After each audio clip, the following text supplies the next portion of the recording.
نفسي، وكنت موت نفسي في التمرين عشان ارجع اقوى من الاول، عشان خاطر كل جمهور النادي الاهلي على يعني دعموني وساندوني الفتره اللي فاتت، فكانوا يستاهلوا ان انا اموت نفسي وما اخذلهمش ابدا. الشناوي، السيف اللي عملته في نص الشوط الثاني كرة الكرتي صراحة شافوه، غير اللي عملته بعدين في الشوط الإضافي.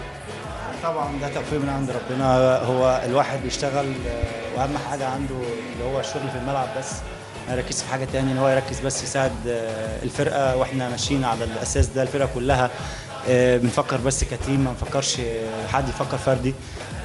زي ما كهربا قال احنا كلنا بنبقى في ظهر بعض دايما، احنا لازم نكون في ظهر بعض.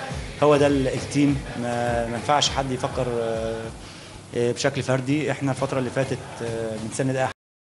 الفريق كله خسر، فاحنا يعني يمكن الشناوي جمعنا كلنا بعد الماتش وقعدنا نتكلم مع بعض في الاول، فلازم نموت نفسنا في الملعب عشان نقدر ان احنا نفرح الجمهور الفتره اللي جايه.